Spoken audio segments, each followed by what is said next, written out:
হাদিসে কুরসির মধ্যে আল্লাহ পাক জানিয়ে দিলেন, এ দুনিয়া মানুষেরা আমার পেয়ারা বান্দা আমার মাহবুব বান্দাদের বিরোধী যারা করছো, তোমরা প্রস্তুত হয়ে নাও, কাল কিয়ামতের ময়দানে আমি আল্লাহ তোমাদেরকে যুদ্ধের ঘোষণা দিচ্ছি। তোমাদের করে আমার সঙ্গে যুদ্ধ করতে হবে। কেন? তোমরা আমার মাহবুব পেয়ারা বান্দাদের বিরোধী করেছো। আর তোমরা যদি আমার মাহবুব বান্দাদের সঙ্গে মহব্বত রাখো, ভালোবাসা রাখো, তাদের সোহবতে উঠা বসা করো, মনে রেখে দিও আমি আল্লাহ পাক বড় দয়ালু। যদিও তোমাদের কোনো ভুল হয়ে যায়, আমি আল্লাহ গফুর ও গফফার, দয়াময় মাফ করে দিতে পারি। যদি মাফ নাও করি, দুনিয়ায় বিমার দিয়ে মুসিবত দিয়ে ওই গুনাহকে মাফ করিয়ে নিয়ে হলো আমি আল্লাহ আমার মাহবুব বান্দাদের সাথীদের করে তাদের সাথেই জান্নাতি বানাবো। কেননা নবী আমার জানিয়ে দিয়েছে, বুখারী শরীফের হাদিস, এক গ্রাম্য মানুষ চলে আসলো, আল্লাহ নবীকে জিজ্ঞাসা করলে, ইয়া রাসূলুল্লাহ হাবিবাল্লাহ, কিয়ামতটা কবে হবে? আল্লাহ নবী বললে, বাবা ছেলের কিয়ামত অবশ্যই একদিন হবে। মা'আদাত্তালাহা, তবে তুমি কিয়ামতের জন্য কি করেছো? ওই যুবকটা বলতে লাগলো, ফাকামা আদাতুলাহা কাসীরা সালাতি ওয়া সিয়ামি, ইয়া রাসূলুল্লাহ হাবিবাল্লাহ, বেশি বেশি নামাজ রোজা করতে পারিনি, ফরজ ওয়াজিব সুন্নাত মুআক্কাদাটুকু করেছি, ইল্লা তবে আন্নী উহিব্বুল্লাহ ওয়া রাসূলুহু, আমার হৃদয়ে আমার কলবে আমার অন্তরে সব থেকে বেশি আল্লাহ ও রাসূলকে ভালোবাসি। নবী আমার বলেন, ভালোবাসায় কি হবে? আল্লাহ নবী বলেছিলেন, আল মারু মা মান হাব্বা, দুনিয়ায় যে যাকে ভালোবাসবে পরকালে আল্লাহর জান্নাতে তার সাথে থাকবে। আরো জোরে বলুন সুবহান।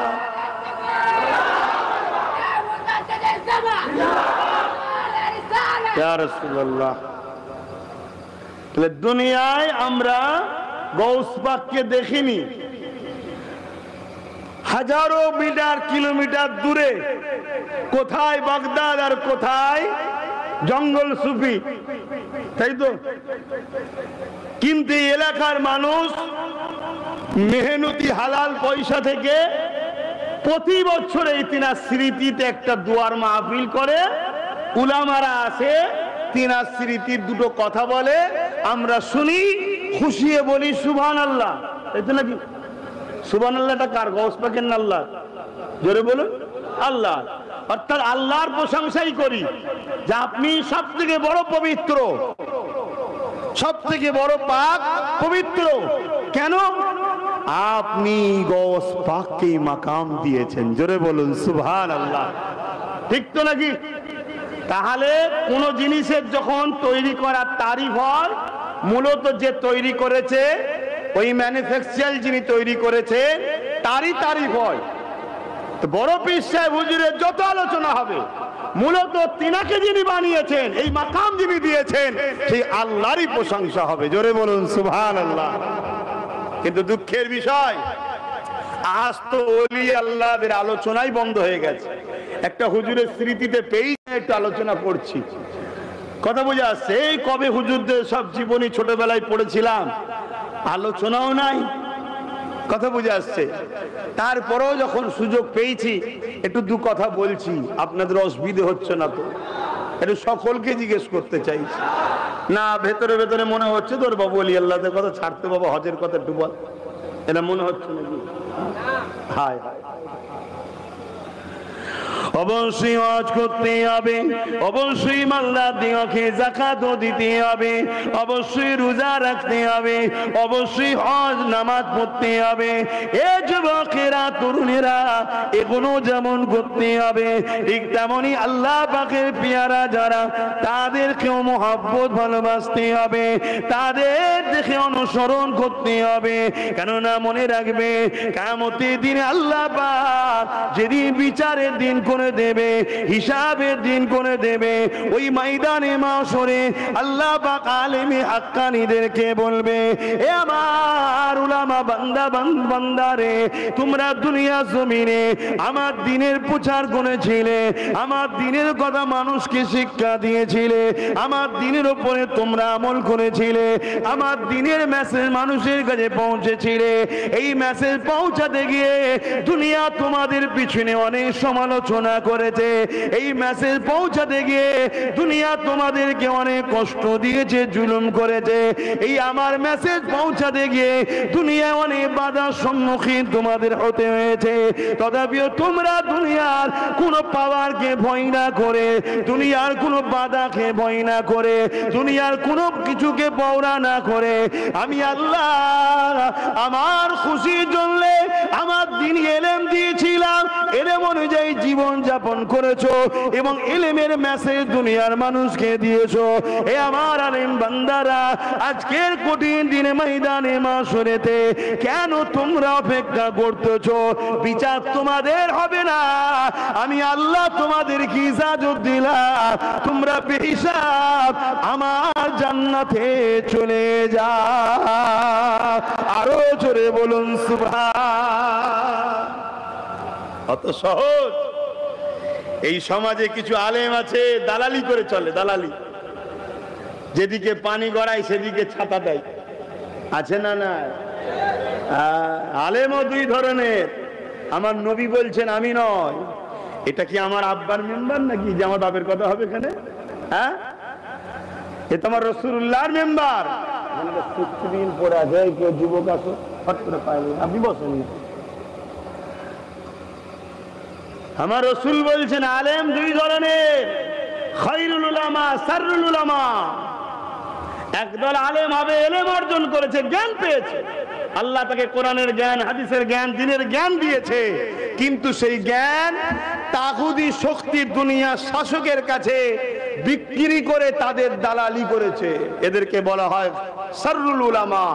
আর এক দল হলো খায়রুল উলামা, যারা ইলম অর্জন করেছে, ডায়ে বায়ে সামনে পিছনে দেখেনি, আল্লাহর রেজার জন্য, আল্লাহর খুশির জন্য হক কথা বলে। এরা হলো খায়রুল উলামা। এই উলামাদের ঘরে আল্লাহ কিয়ামতের দিন বলবে, যাও তোমরা দুনিয়ায় আমার পক্ষে থাকার জন্য কত তোমাদের উপর জুলুম হয়েছে, কত বাধা হয়েছে। যেমন একটা উদাহরণ দিচ্ছি, বিছখানে এই ভারতবর্ষে যখন ব্রিটিশ হুকুমত ছিল, এই ভারতবর্ষ ব্রিটিশ যখন শোষণ করছিল, ওই ব্রিটিশের আমলে একজন উলামা ছিলেন, তিনি হক কথা বলতেন, হকবাদী ছিলেন। তাই তিনাকে ব্রিটিশ হুকুমত জোর করে বন্দী করেছিল, বন্দী করে জেলে রেখে দিয়ে তিনাকে সাজা দিবার জন্য ব্যবস্থা করলেন। যখন সাজা হবে কালকে ধরুন, আর আজকে তার কাছে আরেকজন উলামা দেখা করতে এসেছে যে কাল তো আপনার সাজা, আসুন একটু আপনাকে কলেমা পড়াই। শুনছেন তো নাকি? তখন ওই উলামা যিনি হক কথা বলার জন্য জেলে গেছেন, তিনি আশ্চর্য হয়ে বলছে যে আমাকে বন্দী করা হয়েছে কলেমা প্রচার করি বলে, আর তুমি জেলের মধ্যে এসে কলেমা প্রচার করছো, তোমার সাহস কি? তোমার ভয় লাগে না? তোমাকেও তো বন্দী করবে। তখন সে বলছে, আরে মশাই, আমাকে ব্রিটিশ সরকার মাইনে দিয়ে রেখেছে তোমাকে, সমাজকে, যারা জেলে থাকবে তাদেরকে কলেমা শিখাবার জন্য। তাহলে কি বুঝলেন? একদল সরকারের মাইনের মৌলানা হয়, আর একদল আল্লাহর পক্ষের মৌলানা হয়। আল্লাহর পক্ষে যারা হয় তাদের নমুনা হলো যুগের জালিম শাসকের সঙ্গে তাদের সবসময় ঝগড়া হবে। এটা হলো হক আলেমের পেহচান, টক্কর থাকবেই। আপনি কোন আলেমের কথা বলবেন বলুন, আমি বলে দিচ্ছি সেই সময়ের জালিমের সঙ্গে তেনার ঝগড়া ছিল। সব থেকে বড় ইমামে আজম হযরত আবু হানিফা নু'মান বিন সাবিত, তিনাকে সেই সময় জালিম শাসক ডিস্টার্ব করেছে না করে না? ইমাম বুখারী তিনার উপরে এত জুলুম করেছে, তিনি বুখারা ছেড়ে চলে গেছে, তিনার এলাকা ছেড়ে চলে গেছে। কোন আলেমের কথা বলবেন? ইমাম মালিক, তিনাকে প্রতিদিন 100 করে বেতের আঘাত দেওয়া হতো, পিঠ দিয়ে রক্ত ঝরত। কেন? তিনি হক কথা বলতেন, সময়ের জালিম শাসক, তাই তেনার উপরে জুলুম করতেন। মৌলানা দেখলে হবে না, শুধু মুফতি মৌলানা দেখলে হবে না, দেখতে হবে সময়ের জালিম শাসকের সঙ্গে তার ঘনিষ্ঠতা না দূরত্বতা। যদি ঘনিষ্ঠতা থাকে তাহলে জানতে হবে এ হলো শাররুল উলামা, আর দূরত্ব থাকলে জানতে হবে খায়রুল উলামা। এসব নমুনাতে ইতিহাস যুগে যুগে ঘটছে, এগুলো যদি আমরা আজও না বুঝতে পারি তবে কি করে চলবেন? আমার ভারতবর্ষে একটা ইতিহাস ছোট্ট করে বলছে, অসুবিধা হচ্ছে নাকি? হতভাগা আকবর বলে একটা রাজা ছিল না, দ্বীনে ইলাহি বার করেছিল কোরআনের বিরুদ্ধে, অর্থাৎ কোরআন ব্যান, আসমানি কিতাব এসছে, কিতাবের নাম দ্বীনে ইলাহি। বলুন নাউজুবিল্লাহ। কিয়ামত পর্যন্ত কেউ যদি আকাশে উড়ে উড়ে গিয়েও বলে যে নতুন কিতাব এসেছে, মানবেন কেউ? জোরে বলুন। কেন? কোরআন হলো আখেরি মেসেঞ্জার, আখেরি কিতাব আসমানি, আর নবী মুহাম্মদ সাল্লাল্লাহু আলাইহি ওয়াসাল্লাম হলেন আখেরি রাসূল। মনে রেখে দিও যুবকরা, বাবুরা মনে রাখো, আখেরি জমানায় কত কি চলছে।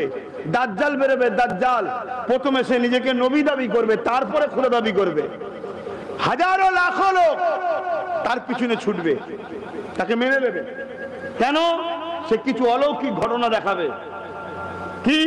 500 বছর 1000 বছর আগের কবরস্থানের ধারে গিয়ে বলবে, ওঠো এই অমুকের দাদু, ওঠো, কি অমুক, ওঠো, উঠে পড়বে, তোমার সঙ্গে কথা বলাবে। এগুলো দেখে তুই ভাববি সর্বনাশ। এখন কিছু বাবা বেরিয়েছে, মুসলমান ছেলেরা সেই সব বাবার কাছে যায়, তারা একটু চমৎকার দেখায়, ওই চমৎকার দেখে মুসলমানের ছেলেরা ঈমান নষ্ট করছে। এর থেকেও চমৎকার হবে, কবর থেকে মুর্দাকে তুলবে। এ পাওয়ার তাকে আল্লাহই দেবে, এ পাওয়ার দাজ্জালকে কে দেবে? আল্লাহই দেবে। কেন? আমাদের ঈমানের পরীক্ষার জন্য। আমরা নবীকে কতটা মানি। নবী যখন বলে গেছে তার এক চোখে কানা হবে, তার কপাল লিখা থাকবে কাফেরে। কথা বুঝে আসছে?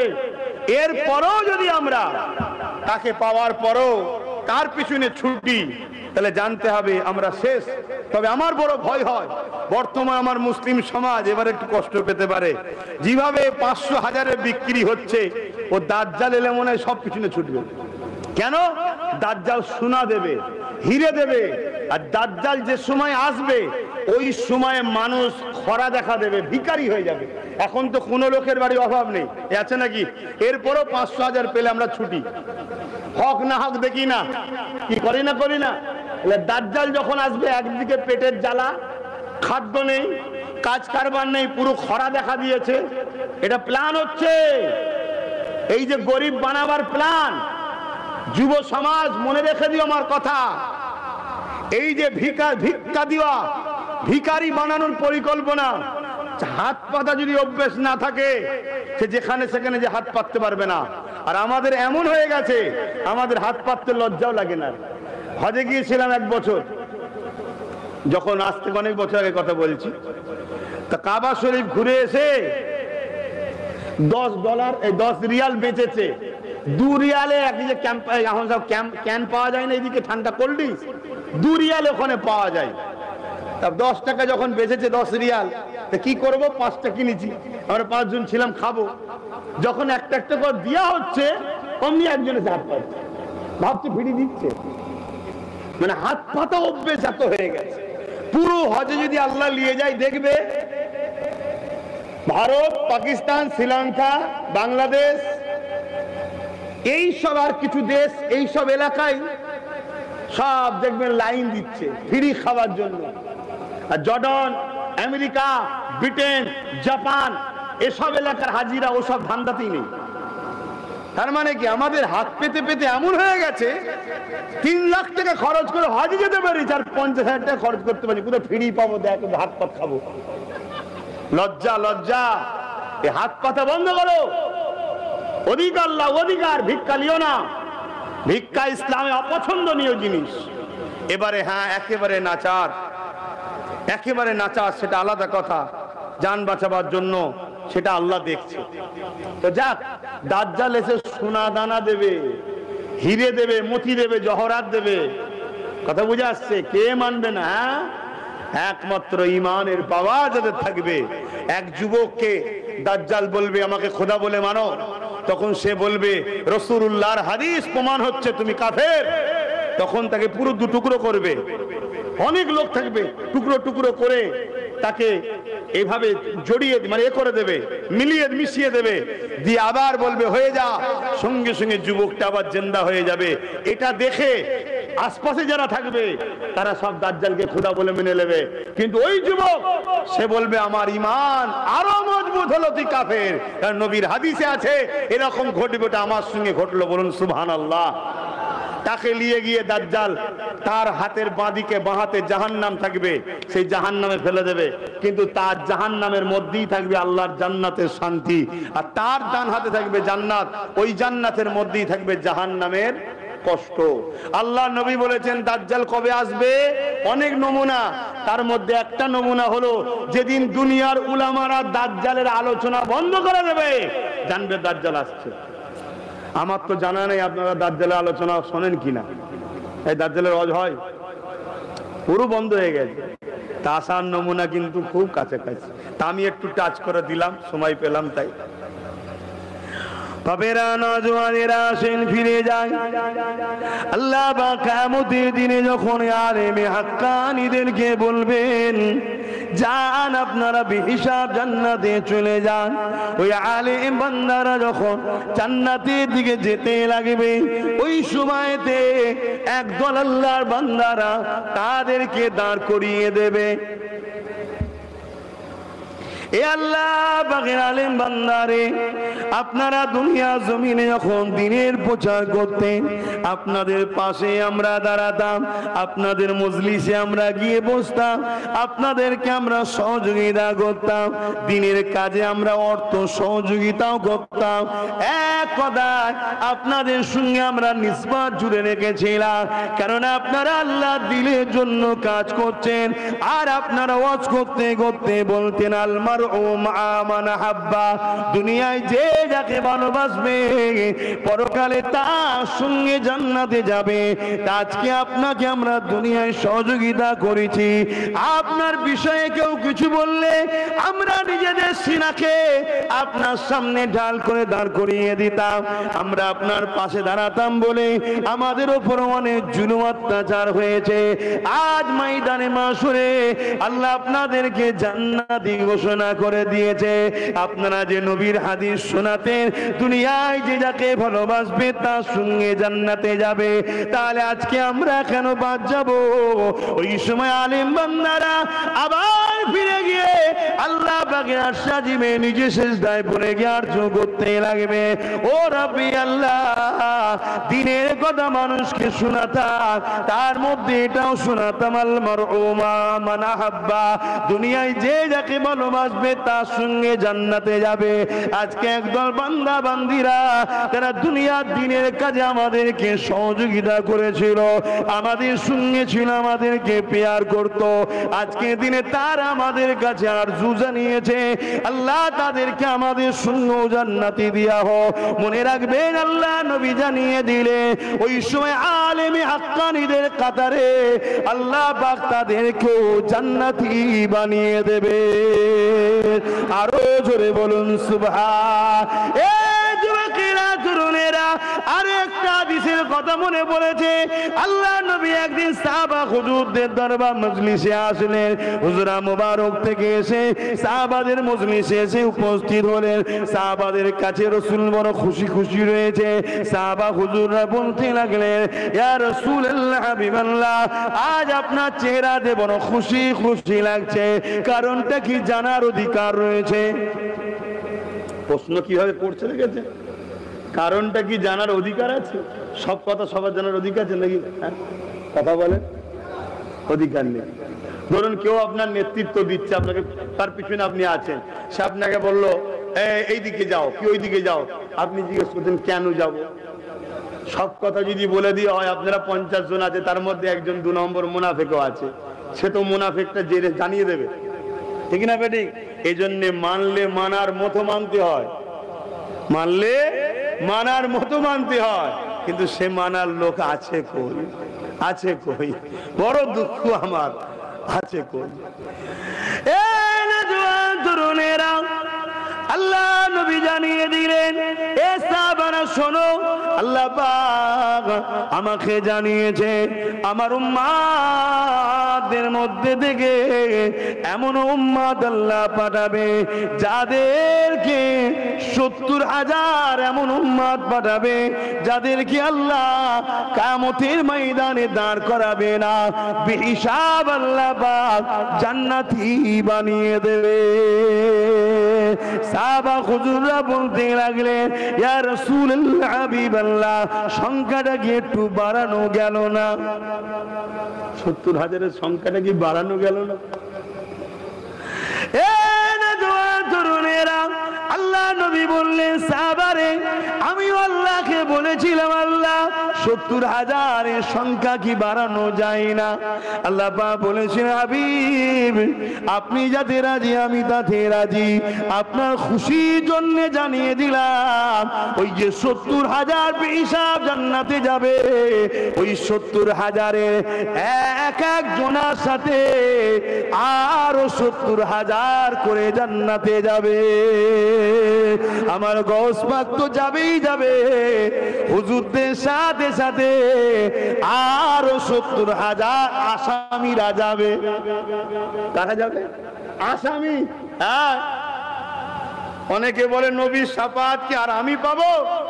আল্লাহর ওলিরা পাবে। তো ওলিদের জন্য শাফাআত কি দরকার? আসামির জন্য তো শাফাআত দরকার, ঠিক তো নাকি গো? আসামি যে হবে তার জন্যই তো সুপারিশ দরকার, যে আল্লাহ ভুল করে ফেলেছে, আল্লাহ ছেড়ে দেন। নবীর শাফাআত গুনাহগারদের জন্য, জোরে বলুন সুবহানাল্লাহ। কিন্তু অনেকে তো শাফাআতও অস্বীকার করে, আপনারা করেন নাকি? হ্যাঁ, খুব সাবধান। এই আবার বললাম, এটা ভেতরের গাদ্দা। কেউ যদি নবীর শাফাআত অস্বীকার করে তার মধ্যে ঈমান চলে যাবে। আর ঈমান বিহীন যত মুসলমানই থাকুক না কেন, তাদের মসজিদ মাদ্রাসা কবরস্থান দখল হয়ে যাবে, কিচ্ছু করতে পারবে না। শুনছেন না শোনেননি? আমি তো সব ঘুরে দেখছি, আমি তো ঘুরে দেখছি। ছোট হুজুর পীর কেবলা বলতেন, इसके का क्या मजा है किसी आशिक से पूछना चाहिए, लाखों मुस्लिम है मगर ईमान में कामिल नहीं। मुसलमान लाख लाख কিন্তু ঈমানে কামিল কই? ঈমান দরকার না। ঈমান, আমি আবার একবার বীজখানে টাচ করছি। ঈমান কি? ঈমান কি? লা ইউমিনু আহাদুকুম হাত্তা আকুনা হাব্বা ইলাইহি মিন ওয়ালিদিহি ওয়া ওয়ালাদিহি ওয়ান নাস আজমাইন। অপর হাদিস শরীফ, সালাসুন মান কুন্না ফীহি ওয়াজাদা বিহিন্না হালাওয়াতাল ঈমান, মান কানা আল্লাহু ওয়া রাসূলুহু হাব্বা ইলাইহি মিম্মা সিওয়াহুমা ওয়া মান আহাব্বা আবদাল লা ইউহিব্বুহু ইল্লা লিল্লাহ, ইলা আখিরিল হাদিস। ঈমান কি? হযরত ওমর ফারুক বসে আছেন, রাসূল হাদিস বলছে, তোমাদের টাকা পয়সা জমি জায়গা ঘর বাড়ি ছেলে পুলে নেতা কেতা, শুনছেন তো নাকি, এমনকি নিজের জানের থেকেও বেশি মুহাম্মদ রাসূলকে যে না ভালোবাসবে তার মধ্যে ঈমান নাই। আমার কথা শুনছেন? শুধু একবার বলেছে রাজ্যে আন্দোলন করা যাবে না, সব ঘরে ঢুকে বসে আছে, বলছে আমরা মুসলমান। কি গো, কষ্ট হয়ে গেল? তাহলে জানতে হবে ঈমান গেছে, জানতে হবে ঈমান গেছে।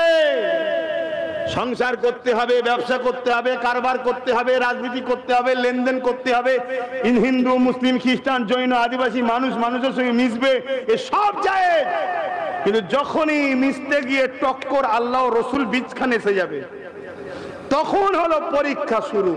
তুমি আল্লাহ রসুলের দিকে যাও না ওই দিকেই থাকো, এটা হলো পরীক্ষা। ধরো আব্বাস সিদ্দিকী জিন্দাবাদ, আব্বাস ভাইজান জিন্দাবাদ, মিশছো না? আল্লাহ না করুক তার আগে যেন আল্লাহ আমার মরণ দেয়, বলুন আমিন। কোন একটা দিন আমার সাথে নবী পাকের টক্কর হয়ে গেছে, নাউযুবিল্লাহ। এই বিষয়ে বুঝাতে গেলেও ভয় লাগছে, আমি আমারলে বুঝাবো নি বাবা, দরকার নেই। আমি অন্য কারো উদাহরণ দিয়ে বলছি। ধরো তোমার একজন কোন নেতা আছে, সেই নেতাকে তুমি ভালোবাসো, দুনিয়াদারি চলছে, উঠছো বসছো, ঠিক আছে, এটা দুনিয়াদারি করতে হবে তোরে বাবা, কেন করবে না, করো। কিন্তু তোমার ওই নেতার কিছু কথা বা কিছু কাজ তোমার নবীর দ্বীনের বিরুদ্ধে চলে গেছে, তোমার নবীর দ্বীনের ক্ষতির কারণ হচ্ছে, এই জায়গায় জানবে তোমার পরীক্ষা শুরু হয়েছে পারে। তখন যদি তুমি সেই নেতার সাথে এখনো থাকো, জানতে হবে তোমার মধ্যে ঈমান নাই। চলে আসো, পৃথিবীর মুফতি মাওলানা লিয়াস আমার সামনে বসাও, আমি কথা বলতে রাজি আছি। আমি যদি ভুল হয় তাকে পীর বলে, উস্তাদ বলে মেনে নেব। কারণ আল্লাহর নবী বললেন অন্যায় দুই ধরনের হয়, একটা ব্যক্তি জীবনের, একটা ধর্মের ক্ষতির। ধর্মের ক্ষতির কোন অন্যায় যদি কেউ দেখে, হাত দিয়ে রুখতে হবে। হাত দিয়ে যদি রুখতে না পারো, মুখ দিয়ে রাখো। মুখ দিয়ে না পারো, অন্তত ঘৃণা করে চলে যাও। এই তিনটের মধ্যে কোনোটা যদি না থাকে, রাসূল বলছে তার মধ্যে ঈমান নাই।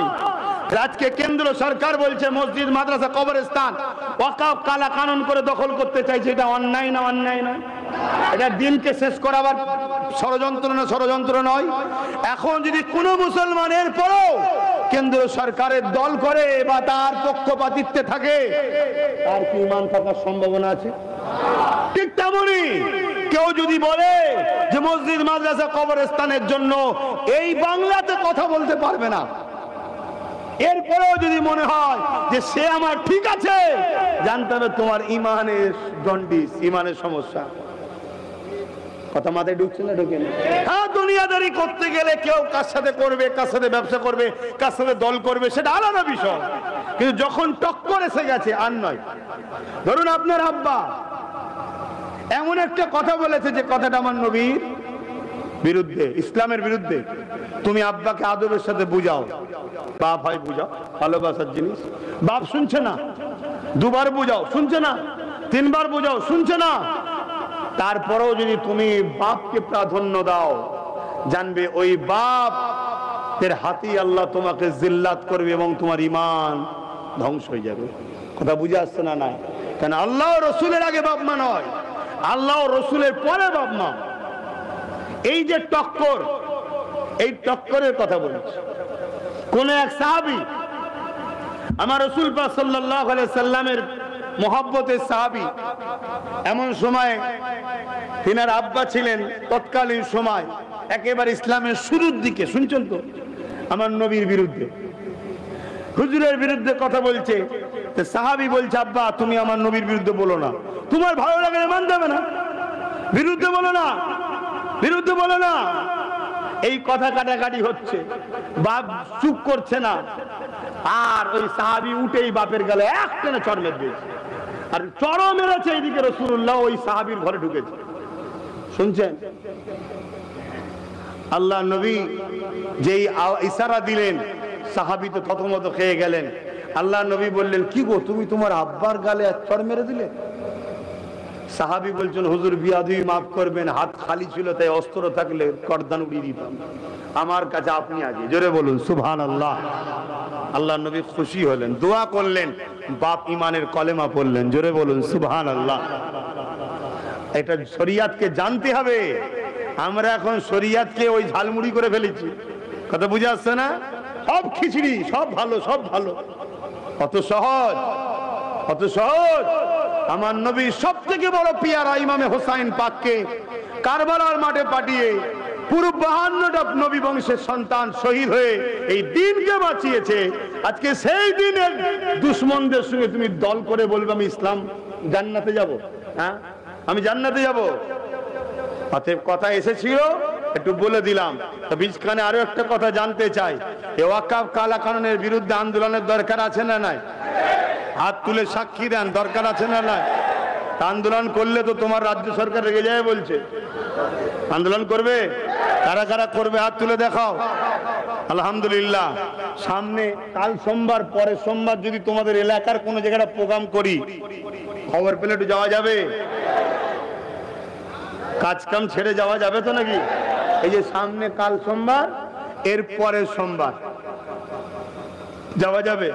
এই তোমাদের আশপাশেই কোনো জায়গায় যদি একটা প্রোগ্রাম করি, হ্যাঁ, কি যেতে পারবে তো নাকি? না দোকান চালাতে হবে, ইনকাম করতে হবে, না ব্যবসা? হ্যাঁ, 50 বছর ধরে একটা জায়গায় বসতি করতো। শোনো, 50 বছর ধরে তিল তিল করে জায়গা, জমি, ঘর, বাড়ি করেছে 50 বছর ধরে। সেই জায়গাকে বোলডুজার দিয়ে ভেঙে পুরো 15-20 হাজার লোকের বস্তি, বাড়ি সব ভেঙে শেষ করে দিয়েছে। খোদার মার দেখেছো? যদি বলেন হুজুর আপনি খোদা, হ্যাঁ খোদার বিনা হুকুম ছাড়া গাছের পাতা লড়ে না, তাহলে আমার দেশের প্রধানমন্ত্রী কি হবে খোদার বিনা হুকুম ছাড়া হয়?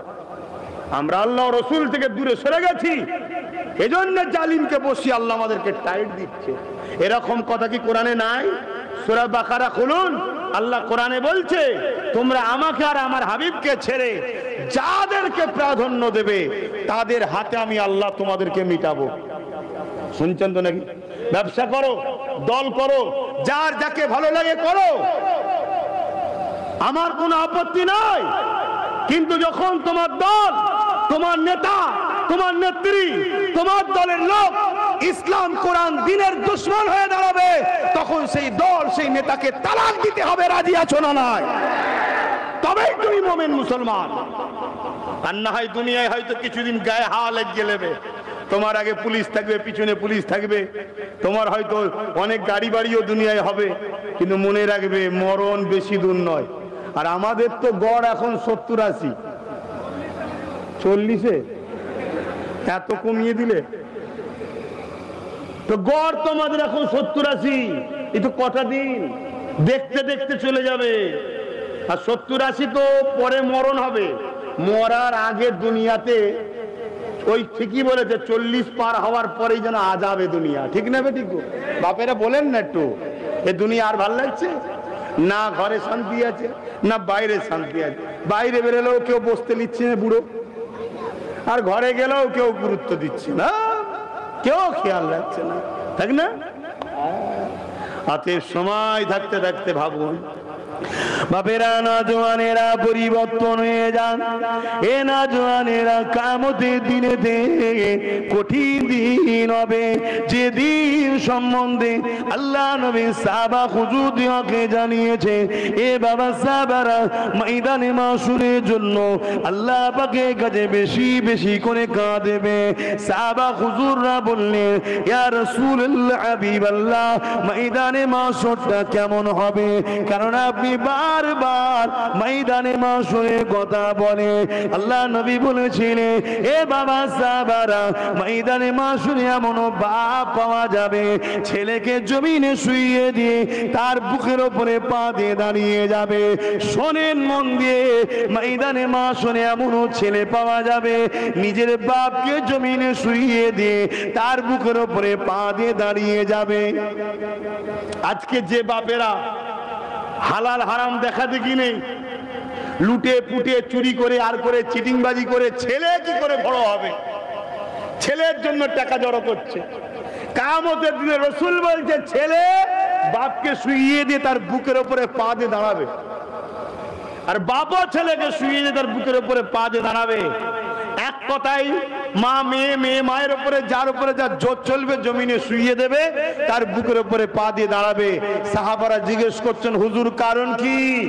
আল্লাহ নবী বললেন, সূর্যের তাপেতে জমিনটা পুড়ে যেমন লোহা লাল হয় ওরকম লাল হয়ে যাবে, দাঁড়াতে পারবে না। শুনছো? একটু ভাবো, আজ মরলে কাল কি জানা যায়? মিনহা খালাকনাকুম ওয়া ফিহা নুঈদুকুম ওয়া মিনহা নুখরিজুকুম তাহারাতান উখরা। না হুজুর যাবে না নেতা যাবে, আসবে কামলিওয়ালা মা আমিনার লাল আসবে খবরে, জানো তো নাকি? হ্যাঁ, কিন্তু সেখানে কি প্রশ্ন করা হবে? মুহাম্মদ সাল্লাল্লাহু আলাইহি সাল্লামকে দেখিয়ে বলা হবে, ইনার সম্বন্ধে তোমার দুনিয়ার ধারণা আকীদা কি ছিল বলো। শুনছেন তো নাকি? হ্যাঁ, তুমি যদি সেই নবীর দিনের না হও, আরে উপকার যদি করতে নাও পারো ক্ষতি তো করো না। তুমি আমি তো ক্ষতি করে ফেলছি। তোমার আমার সাপোর্টে কেউ ক্ষমতায় আসছে, আর সে ক্ষমতায় এসে তোমার এই পাশের সীতাপুরের মাদ্রাসার 11টা শিক্ষক বন্ধ করে রেখেছে। চলে যাও, আমি গল্প বলছি না।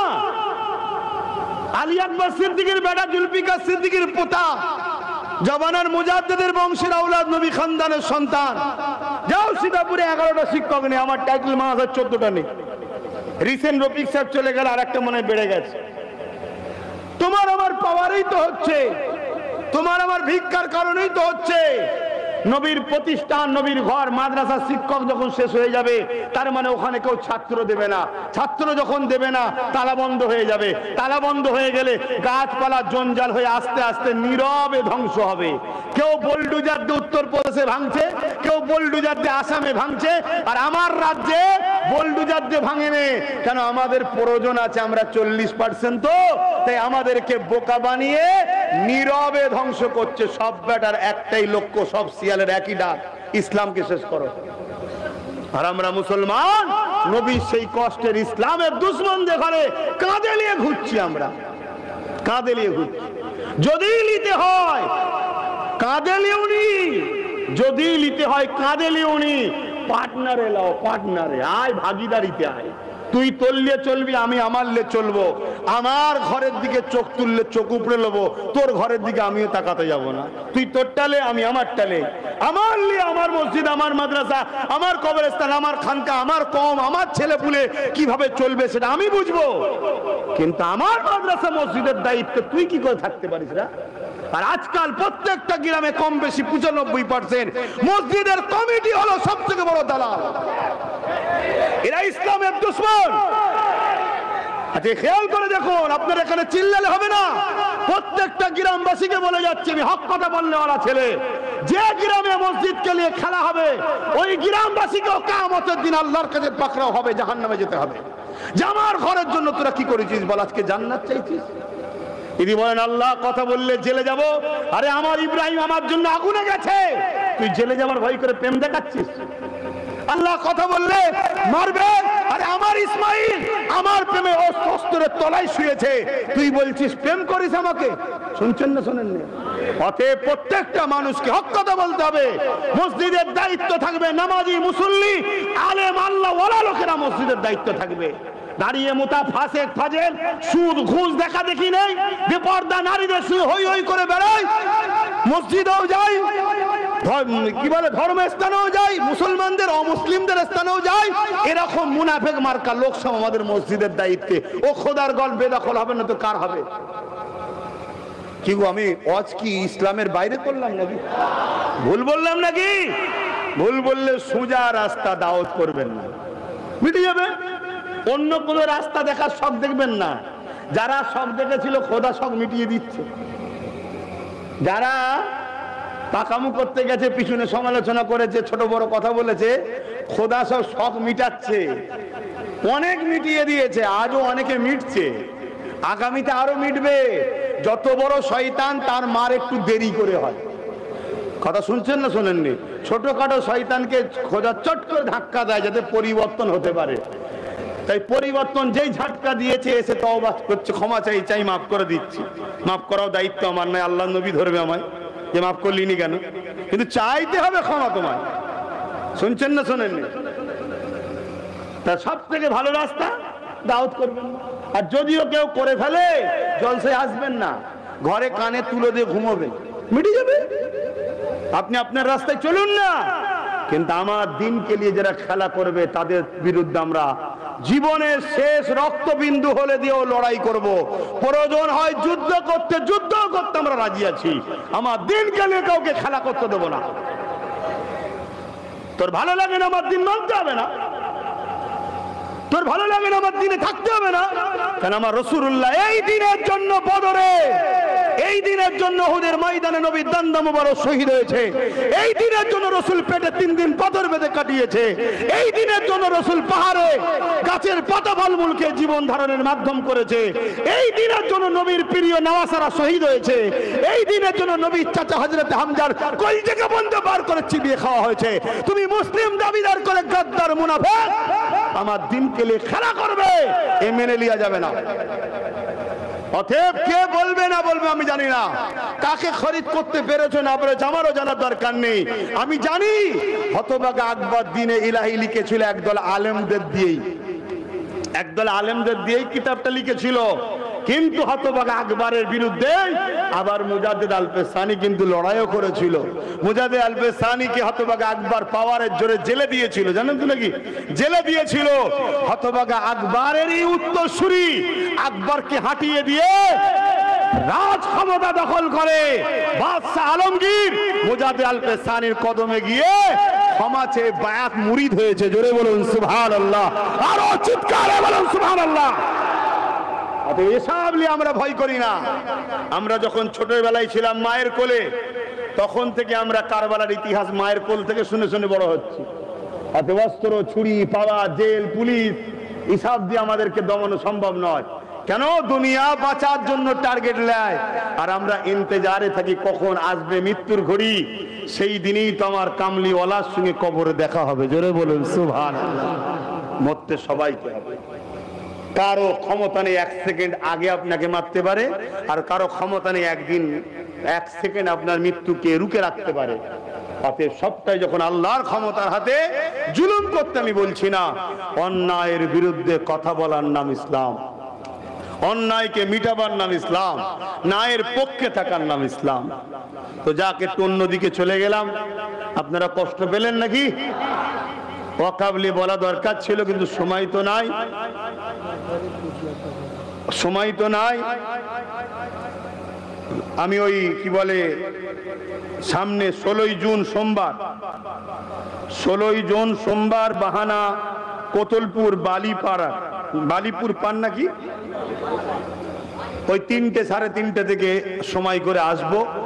ওয়াকাফ কালা কানুনের বিরুদ্ধে প্রতিবাদ সভা। শুনছেন? এ লড়াই কেন্দ্র সরকারের ফ্যাসিস্ট চিন্তা ভাবনার বিরুদ্ধে আমাদের লড়াই। এ লড়াই কেন্দ্র সরকারের সংবিধান বিরোধী আইন যে তৈরি করেছে, সংবিধান বিরোধী সরকারের বিরুদ্ধে লড়াই। ঠিক না বেঠিক গো?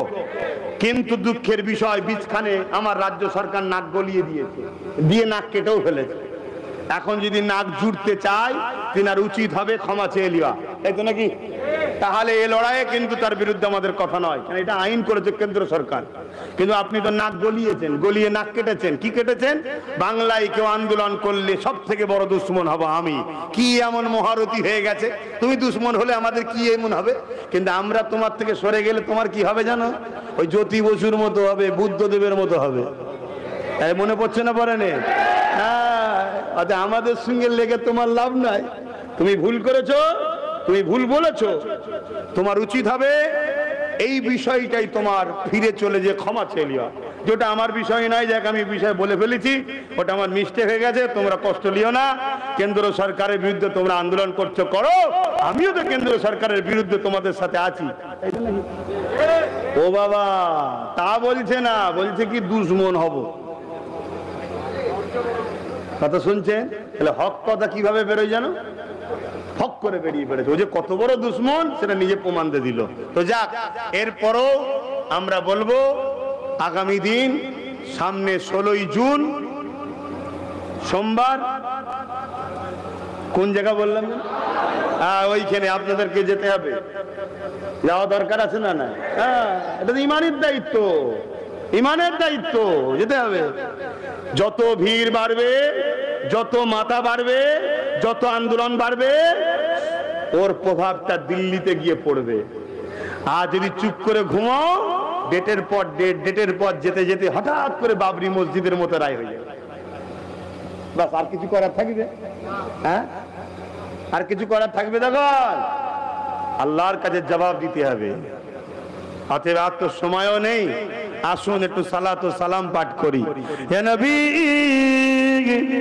সালাম, থাক আমি তুলে লিখছি, খুলে লিখছি। না না,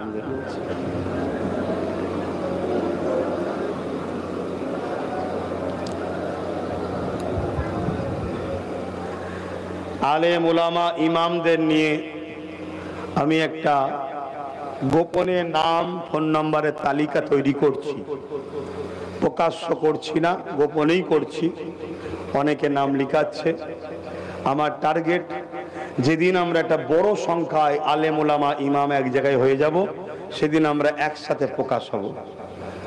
কেন অল্প অল্প করে হলেই বললাম, তাকে তার গ্রামে চাপ দেবে। শুনছেন না, শোনেন না? তাই গোপনে গোপনে আপনারা যারা আলেম ওলামা ইমাম আছেন, নাম লিখান। দুনিয়ার চাপের ভয়ে যদি হক কথা না বলেন, আখেরাত আযাব আছে।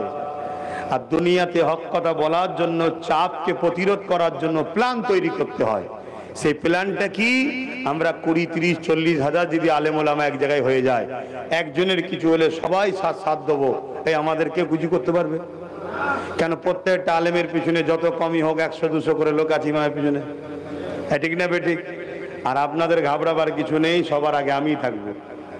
যদি কিছু হয় ঝড়ঝাপটা আমার উপরে থাকে হবে, কিন্তু ঐক্য হন। আমার তো আফসোস লাগছে, আপনাদের পিছনে একটা শক্তি, বিশাল ঐক্য তৈরি হচ্ছে আপনাদেরকে মারার জন্য, আপনাদেরকে ভারত থেকে উচ্ছেদ করে দিয়ে আপনাদের ধর্মকে বন্ধ করে দিবার জন্য একটা বিশাল শক্তি আপনাদের পিছনে ঐক্য হচ্ছে। বাংলাতেও সেই শক্তি তৈরি হচ্ছে রাজ্য সরকারের আঁচলের তলায়। কথা মাথায় ঢুকছে না? ঢোকে নেই? এতদিন কোনো শুনেছিলেন বাংলায় বোরখা নিয়ে কেউ বলেছিল যে বাংলায় বোরখা পরা যাবে না ভারতে? এতদিন শুনেছিলেন স্কুলে গিয়ে বাচ্চাদের ঘরে এই স্লোগান দিতে হবে? এতদিন শুনেছিলেন এই বাংলায় গরুর ব্যবসা করলে তার ঝামেলা হয়? এতদিন শুনেছিলেন এসব জিনিসগুলো? আজকে ঘটছে না? ঘটেনি? তার মানে কি আঁচলের তলায় লালন পালন করা হচ্ছে, আর আমাদের ঘরে মৌখিক মচকে হাসছে, আমি আছি তো, আমরা ভাবছি ওই তো রয়েছে, কিন্তু না, আঁচলের তলায় ছেলেকে বড় করা হচ্ছে। ছেলে যেদিন বড় হয়ে যাবে দেখবে উনি পিছনে দাঁড়িয়ে ছেলেকে সামনে এনে দিয়েছে, অর্থাৎ সেন্টারও এখানে দখল করে বসে আছে। শুনছেন না? শোনেন? তখন তোমার আমার হাল অবস্থা খারাপ, আর কিছু করার থাকবে না। সবকিছু সময় থাকতে থাকতে ভাবতে হয়। এই দাঁড়িয়ে একটা কথা বলবো না, অনেক মুরব্বী বাপেরা আছে, সালামটা দিয়ে নি, তারপরে বলছি, সালাম দিয়ে বলছি। আসেন ইয়া নবী সালাম, ইয়া রাসূল, ইয়া হাবিব সালাম, সালাওয়াতুল্লাহ। কঠিন হাসরের দিনে কি আছে মোদের কপালে, গুনাহগার উম্মাত আপনার লইবেন সঙ্গে মাশরে। নবী সালাম, ইয়া রাসূল,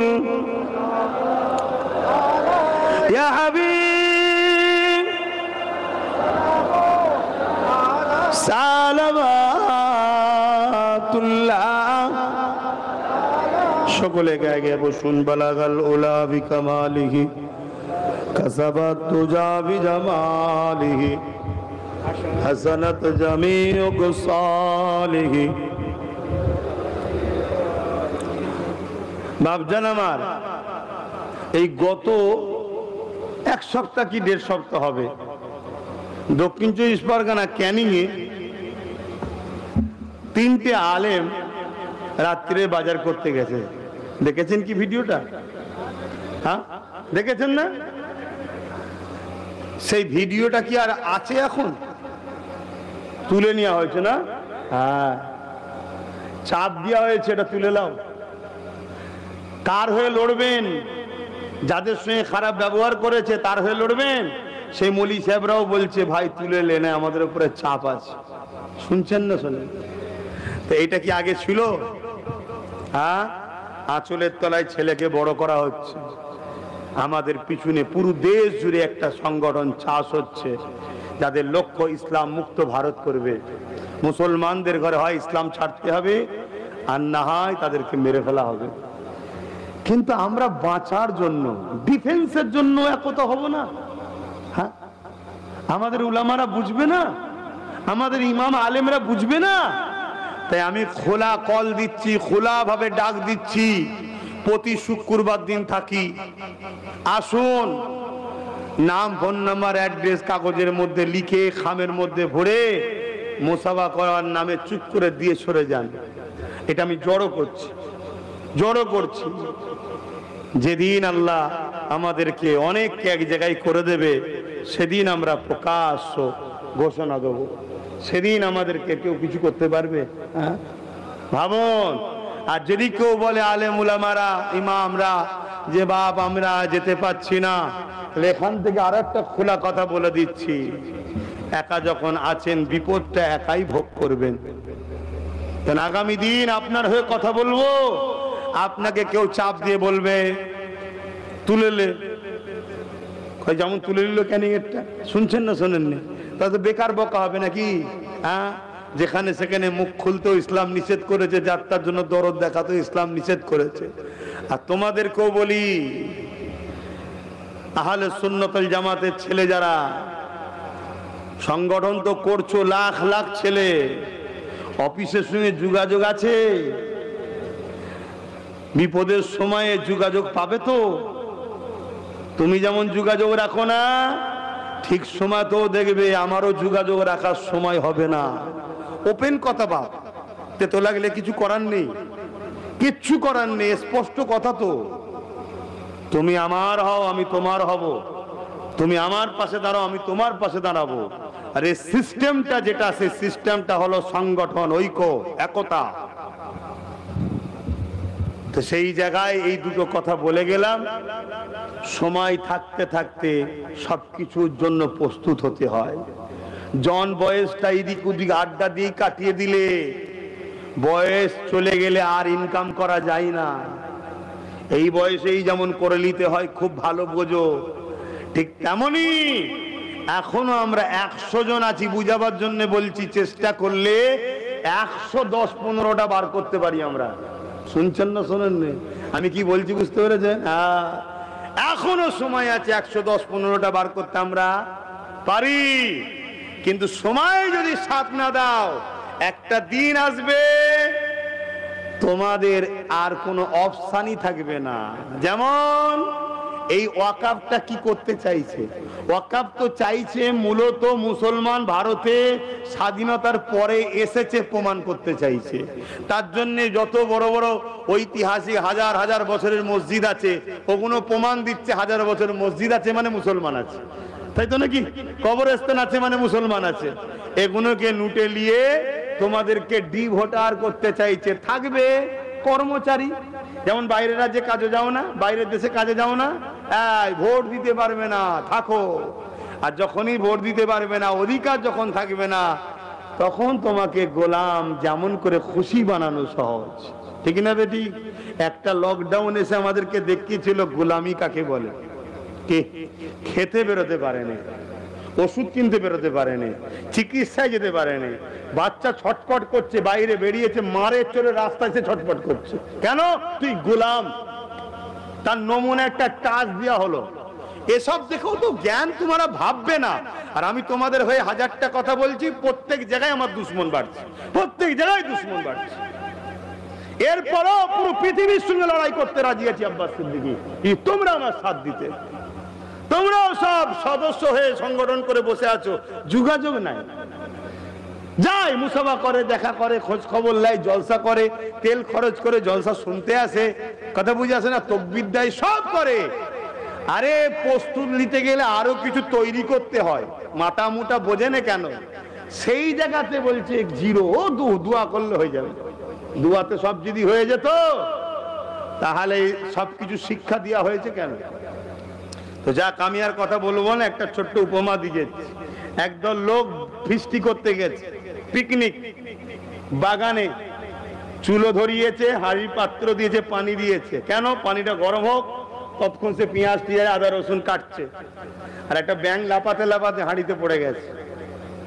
ঠান্ডা পানি, সবে পানি দিয়েছে তো, কলের ফ্রেশ পানি, ঠান্ডা পানি, খুব ভালো লাগছে ব্যাঙকে, সাঁতার কাটছে, ঘুরছে, আনন্দের মনে ঘুরছে। কিন্তু আস্তে আস্তে তলায় গরম হচ্ছে আগুন, পানি হালকা গরম লেগেছে। ব্যাঙ ভাবছে এ তো হালকা গরম হয়েছে, আমি লাফালাফি করছি বলেই হয়তো গরম হচ্ছে।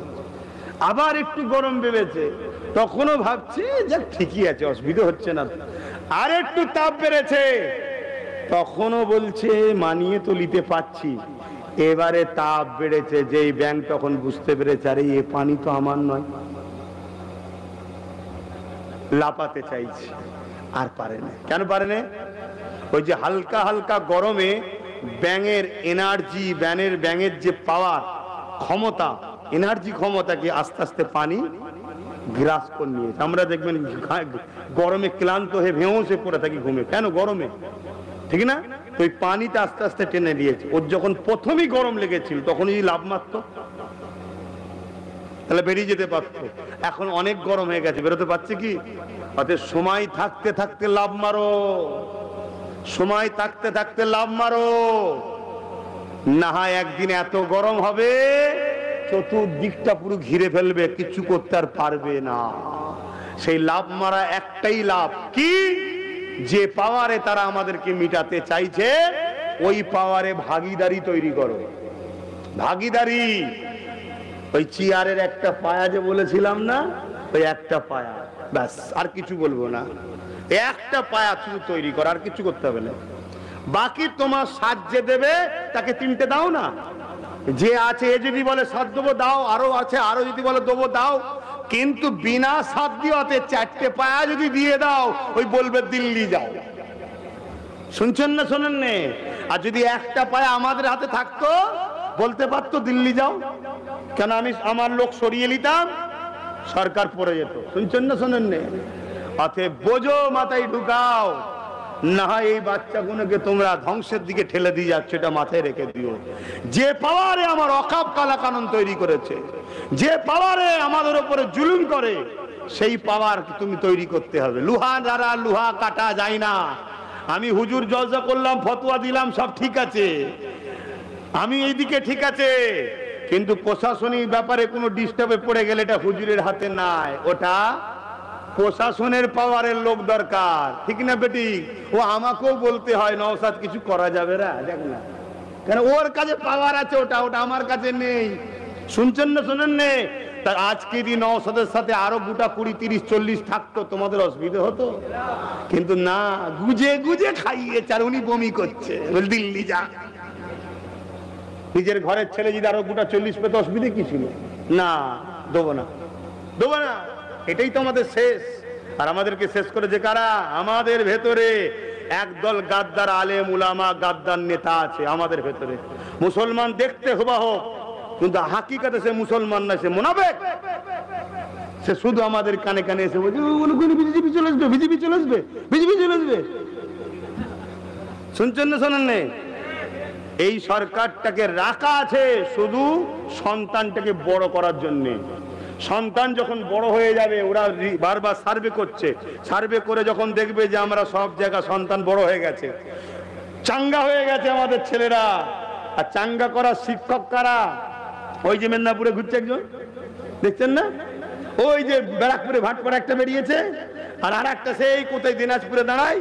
এরা হচ্ছে চাঙ্গা করছে, আর এদেরকে পাহারা দিচ্ছে কে? রাজ্য সরকারের পুলিশ। এরা বাজারে এলাকায় গিয়ে এমন কমনাল কথা বলছে, এমন বিদ্বেষ কথা বলছে, এমন দাঙ্গা লাগাবার কথা বলছে, লাগিয়ে লাগিয়ে লাগিয়ে লাগিয়ে দেখছি আমাদের ছেলেগুলো তৈরি হলো। যেদিন দেখবে ইনার আঁচলের তলাতে ছেলে পুরুষ সেটিং, এনাকে বলবে পিছনে চলে যাও, কেজরিওয়ালের মতো সরে যাবে, ওনারা এসে বসে যাবে, তখন কি হবে? হ্যাঁ, এখনো সময় আছে, ভাবো ভাবো, আমার কিচ্ছু হবে না, আমাকে তোমাদের ভাবতে হবে না। আমার জন্য হাসবুনাল্লাহু ওয়া নি'মাল ওয়াকিল, নি'মাল মাওলা ওয়া নি'মান নাসির। আমরা আসমানি পাওয়ারলে চলি, আলহামদুলিল্লাহ, শুকর করে বলছি। কেউ যদি কোনো নেতার হয়ে কথা বলে, তার পিছনে যদি নেতা বলে তোর দুশ্মন বেড়ে গেছে রে, হ্যাঁ জাঙ্গিপাড়া থানা, ওর দুটো বডিগার্ড দাও, চলে আসছে না, আসে না? তাহলে আমি তো আমার আল্লাহর দিনের জন্য কথা বলছি, আমার বিশ্বাস আল্লাহ আমার পিছনে ফেরেশতা রেখেছে, তাই আমি সব চিন্তা করি না। কিন্তু তুমি কি করবে? কষ্ট হচ্ছে নাকি? মন খারাপ? কোনো ঘাবড়াবার নেই, একটাই কথা বলো, প্রকাশ্য দুশ্মন যত বড়ই হোক না কেন তার সঙ্গে লড়াই করে বিজয় করা যায়, আর ছদ্মবেশী দুশ্মন দুজনও যদি হয় তোমাকে মিটিয়ে দেবে। এর কথা কি ওকে লাগিয়ে দেবে, ওর কথা কি ওকে লাগিয়ে, তোরা দুজন মারপিট করবি, বসে বসে দেখবে। একে বলা হয় মুনাফিক। শুনছেন না শোনেন নে? হ্যাঁ, এজন্য বলবো একটাই আওয়াজ তোলো, যে আমাদেরকে ভাগীদারি দেবে তার সাথে আমরা বাকি জায়গা তাকে দেবো। শুনছেন না শোনেননি? ভাগিদারি চাই, ভাগিদারি চাই। ভাগিদারি ছাড়া কখনো তুমি কামিয়াব হতে পারবে না। তোমাকে একটা জায়গায় একটা 10 তলা বিল্ডিং করে দেবো, 2 তলা বিল্ডিং, 5 তলা বিল্ডিং করে দেবো, মাইনে হিসাবে ভাড়া 10 লাখ টাকা দেবো, নেবে? একজন নিল 10 লাখ টাকা, চলে গেল, 1 বছরের মধ্যে খরচ হয়ে গেল। হয় না? হয় না? আর একজন কাজ করতে নেমেছে যে ভাই আমি সব করে দেবো, কিন্তু আমার 10% শেয়ার থাকবে। যদি 10টা দোকান হয় 2টো দোকান আমার থাকবে, 100টা দোকান হলে 10টা দোকান আমার থাকবে। সারা জীবন কিন্তু এই দোকান থেকে টাকা আসতে থাকবে। 10 কেন, 1 কোটি টাকা একদিন আসবে। ঠিক না বেঠিক? এই ভাগিদারিতে আসো। কারো সঙ্গে দুশ্মনী করতে বলছি না, আর কারো সঙ্গে বন্ধুত্ব করতে বলছি না। ওপেন বলো, আমার ওয়াকাফের পক্ষে যে, আমার ওয়াকাফকে বাঁচাবার জন্য আমরা রাজনীতি করব, আমাদের সঙ্গে যারা সাথ দেবে, রাজ পাওয়ারে সাথ দেবে, বাকি জায়গায় তাদেরকে সাথ দেবো, তারা আমার বন্ধু। আর যে সাথ দেবে না সব আমার দুশ্মন। এই আওয়াজ তোলো, তোলার পরে যে তোমায় সাথ দেবে তার সাথ দাও না, দাও সাথ। আমি আব্বাস সিদ্দিকী হুজুর মাওলানা নাই, আমি করব না, কিন্তু আমার ভাইটা করছে। তোমার ইমাম সাহেব আছে, করো, ইমামকে করতে হবে না। ইমামের একটা ভাই আছে না নাই? সে তো ইমাম নয়, সে তো সাধারণ জেনারেল লাইনের ছেলে, সে করলে অসুবিধা কি আছে? এভাবে আমাদের সব কিছু দরকার। আমাদের ডাক্তার দরকার, উকিল দরকার, ডিএম দরকার, জজ দরকার, পুলিশ দরকার, বিডিও দরকার। এটা তখনই সম্ভব। সবকিছুর মূল এখন কন্ট্রোল করছে রাজশক্তি। শুনছেন না শোনেননি? আপনার ছেলে 99% চান্স পাওয়ার উপযুক্ত ডিএম, বিডিও, এসপি হওয়ার, কিন্তু পাওয়ার না থাকার জন্য আপনার ছেলের কাগজকে সাইড করে দিচ্ছে। আর কেউ যে 20,000 মেরে দিচ্ছে, সে চলে এসছে সামনে। আর সে যখন সামনে চলে আসছে, সে তখন ভাবছে 20 লাখ দিয়েছি, 20 লাখ দিয়েছি, 50 লাখ দিয়েছি, ওসব ডিউটি ফিউটি রেখে যা, যে টাকা দেবে তার সাথে আমি আছি। দুর্নীতিতে এই করে বাড়ছে। অতএব সেই জায়গা ভাবুন ভাইরা। আর কথা নয়, অনেক কথা বলে ফেললাম। একটা কথা শেষ, ব্যারিকেড নাকি আমাদেরকে করতে দেওয়া হবে না, এরকম একটা ঘটনা শুনছি। আমার ভাইরা ডেকেছিল নাকি, অনেকে দেওয়া হয়নি, তাই তো নাকি?